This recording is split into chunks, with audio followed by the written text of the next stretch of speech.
Now turn to Section 1.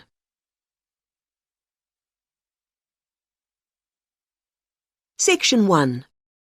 You will hear a woman telephoning a travel agent to book a holiday. First, you have some time to look at questions 1 to 7.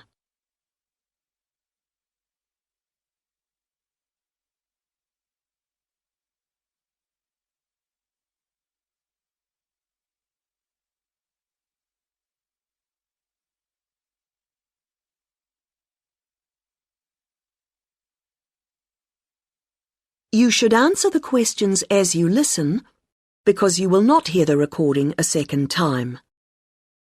Listen carefully to the first part of the conversation and answer questions 1 to 7.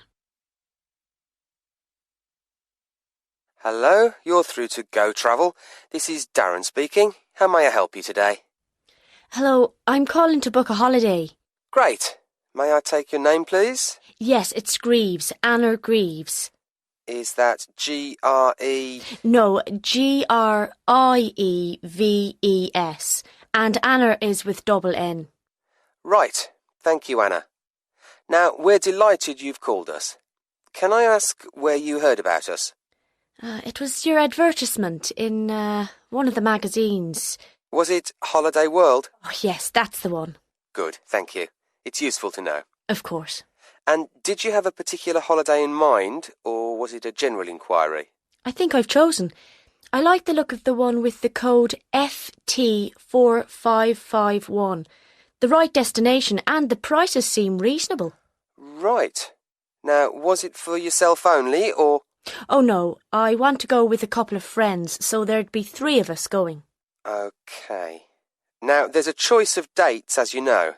Yes, I think, well, we've got to be back by the end of August, so if we say going on August the 16th, that would work fine. No problem. And you can also choose the length of your holiday. There's, let's see, 7, 11 or 14 nights.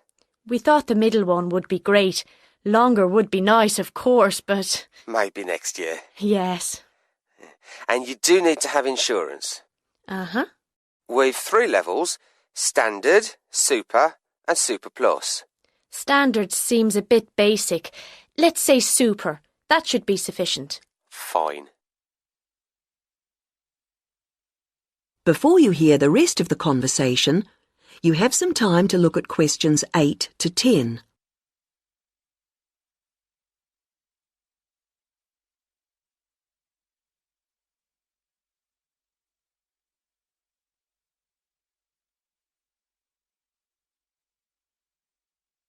Now listen and answer questions 8 to 10.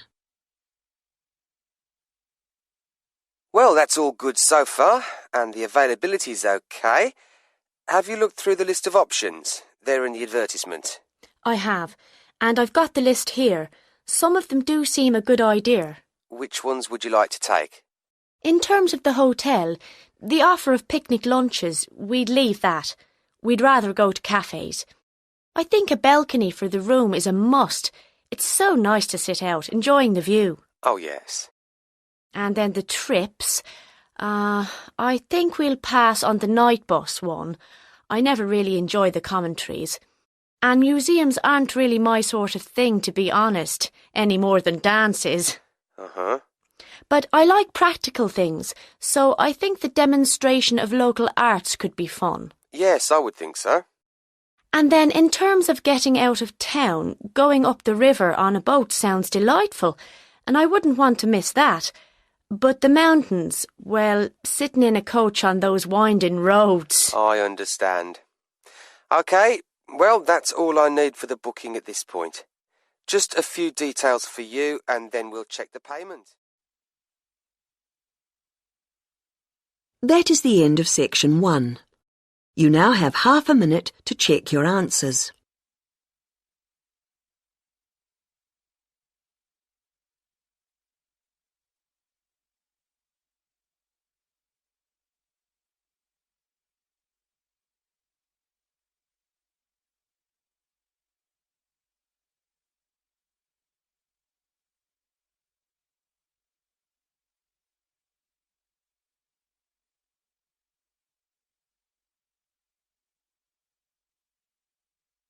Now turn to Section 2.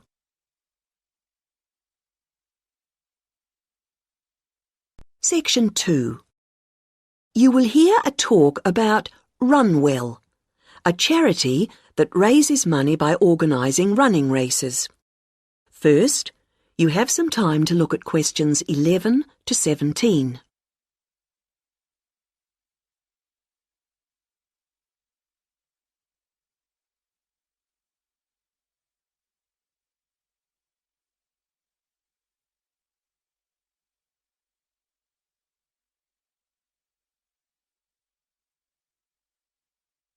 Now listen to the first part of the talk and answer questions 11 to 17.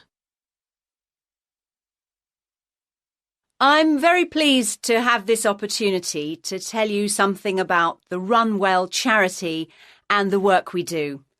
I'll give a brief overview of what we do, and I hope you may be able to help, and then there'll be time for questions at the end. Runwell's founder, Mike Hughes, took up long-distance running in 1987, raising money by doing sponsored half marathons, and in 1992 established the charity as we know it today. By 1997, the runs were being filmed by local TV, and today they appear on national TV every year. All the funds collected by Runwell go to the hospital, with the idea that those fit enough to run use their energy to assist the provision of people who are unwell for whatever reason. Now, if you want to race, and I assume that's why many of you are here, let me explain a couple of the basics. Races are run by teams, so you need to form and register a team. What you wear to run in is up to you, and I know some teams come up with some pretty wacky ideas. We have a standard design for your numbers, which we ask you to reproduce. So you make them up according to that standard. We don't want to spend valuable funds on doing that ourselves. Now, the race is run as a kind of relay, so while you won't actually compete side by side, we do recommend that you train as a group. This helps to optimise performance and build team spirit. It will also give you a fair idea of how much you need to eat and drink over the race distance. This is clearly essential for an effective performance, so please make sure you come along to the race with sufficient food and drink. Again, we don't spend money on providing that, but you do need to keep yourself going for the 20-kilometre course. The course goes through the town, then out through Highfield Park, concluding in the main square, where the applauding spectators will be ready to greet you. There are many different prizes, including oldest runner, youngest runner, team with the most sponsorship, team with the best costume. That one's donated by Zoom Fashions.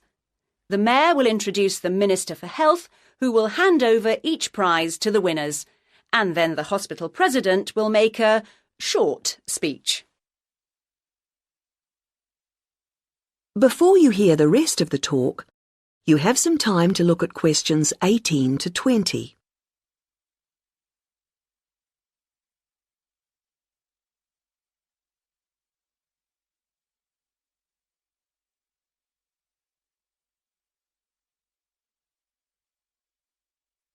Now listen and answer questions 18 to 20.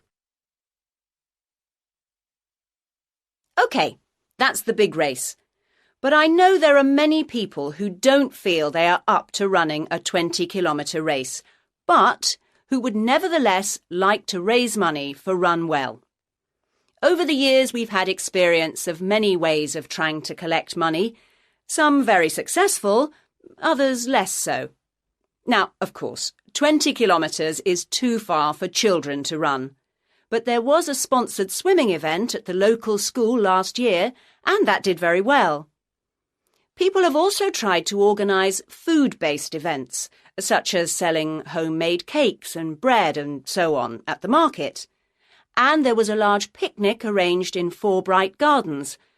although these events failed to justify the efforts put into them, though I'm sure they were very tasty.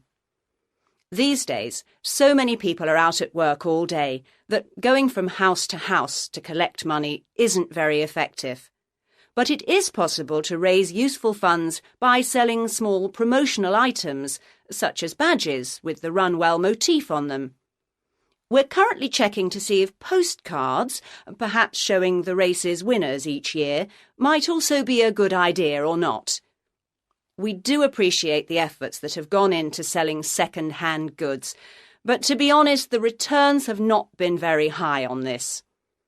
One very dedicated group organised a team quiz recently, which went very well, and it would be good to see more such activities. There's also been talk of a concert, but we'll have to see how plans for that progress. Now, are there any questions at this stage? That is the end of section 2. You now have half a minute to check your answers.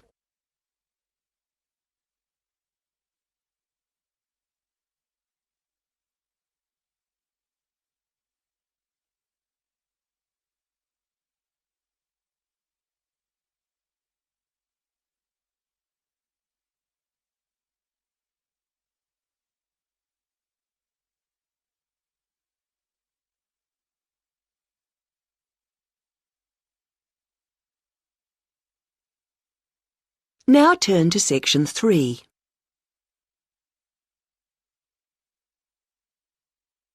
Section 3. You will hear 3 linguistics students, Joe, Martin and Angela, discussing the presentation that Joe is giving soon as part of his course. First, you have some time to look at questions 21 to 26.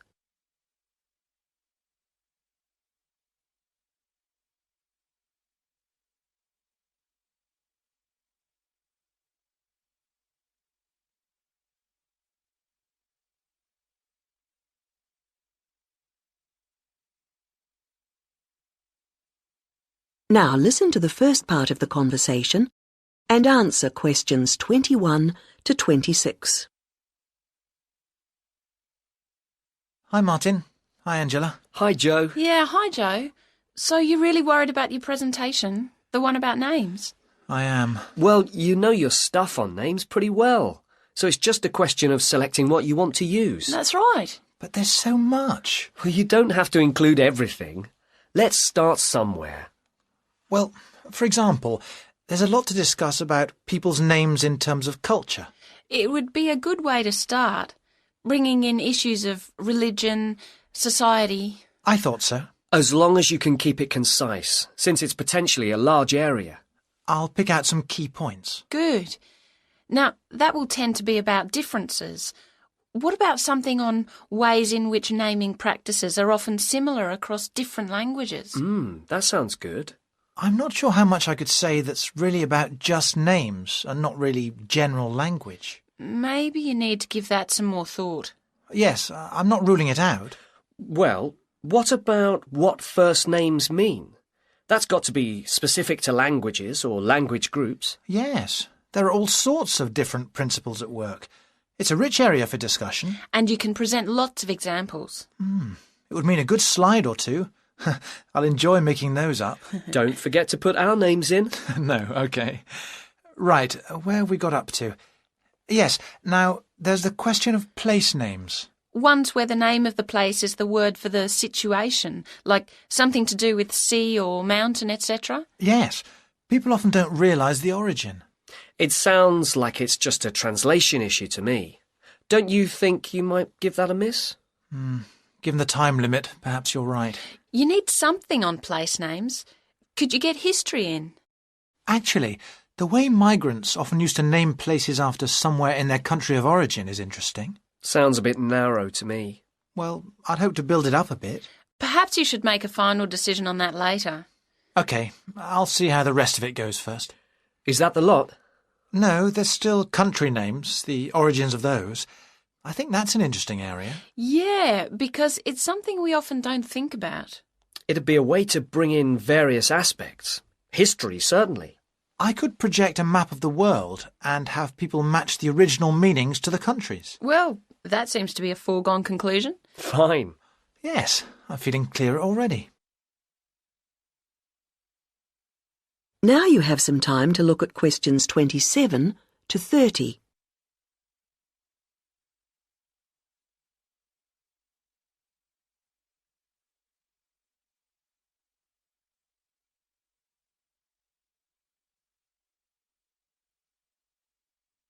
Now listen to the rest of the conversation and answer questions 27 to 30.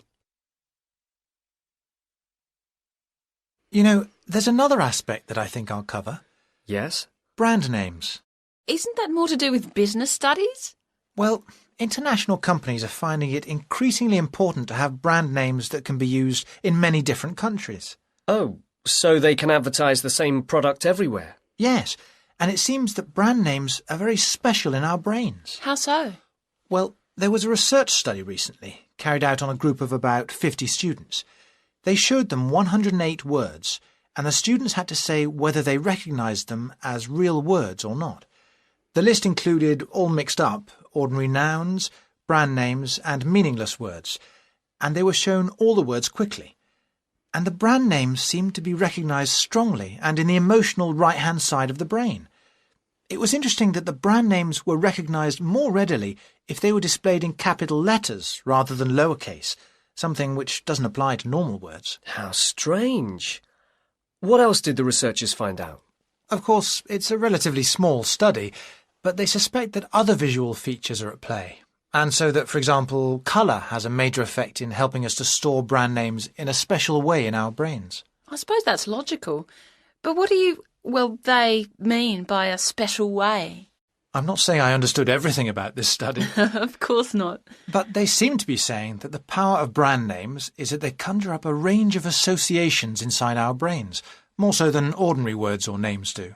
I guess this is great news for international companies. Potentially, certainly. Though exactly what they do... That is the end of section 3. You now have half a minute to check your answers.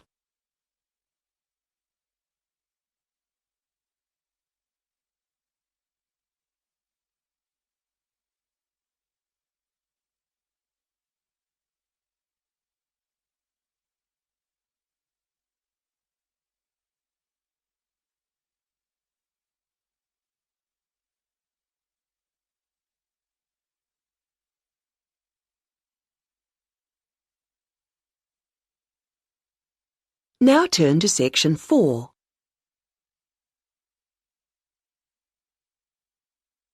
Section 4. You will hear part of a lecture about balloons and airships. First, you have some time to look at questions 31 to 40.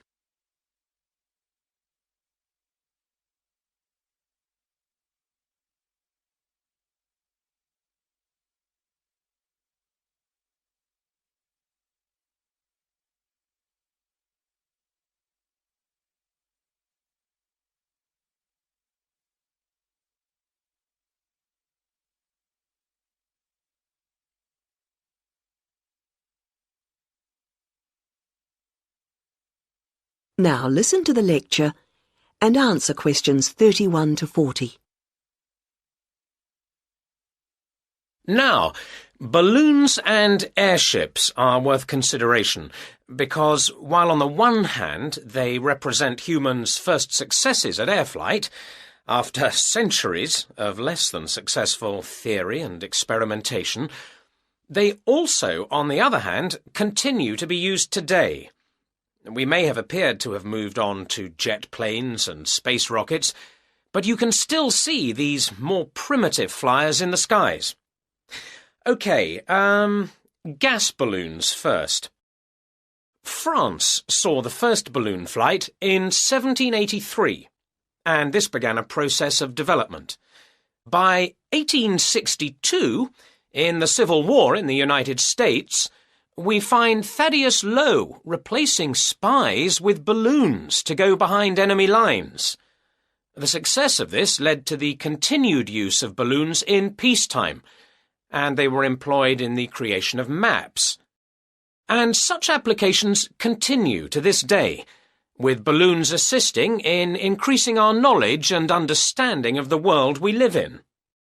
Unmanned balloons are still widely used to collect data to inform scientific research of various kinds. You'd be surprised at how much they contribute. All sorts of instruments can be mounted in a balloon, and ongoing investigations into climate benefit from the information that can be gathered from a flight. Well, that's gas balloons. Now, the increase in the popularity of ballooning as a sport or leisure activity has been mainly due to the development of the modern hot air balloon, being cheaper and safer than the gas balloon. Heating air, rather than using potentially explosive gas, is what makes these rise, although the process doesn't generate as much lift as with gas balloons. But this is a small price to pay for its other benefits, and this type of balloon is no doubt here to stay.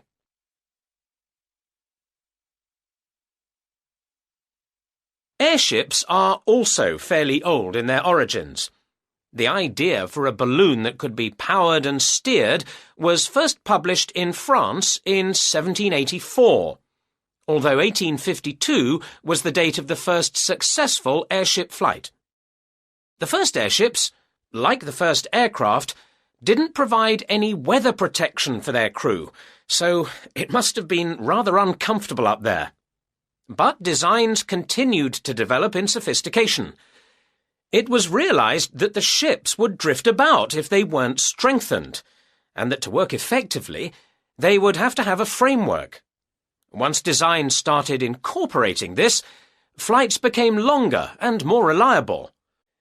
Airships were deployed for various uses in the First World War, and once peace returned, designers began to turn their attention to ambitious plans for regular intercontinental flights. However, in the 1930s, this program more or less came to an end. For one thing, the speed and popularity of airliners meant that the airship appeared superseded. They just couldn't compete.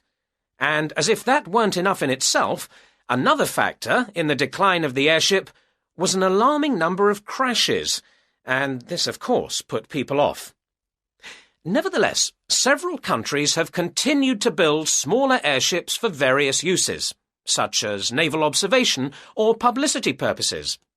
In fact, their popularity seems set for a slight revival, and in the past few years there has been renewed attention paid to the possibility of using them to transport cargo. Who knows? Maybe the 21st century will be the age of the airship. Now, if you look at your handouts, you'll see that I've included some information. That is the end of section 4. You now have half a minute to check your answers.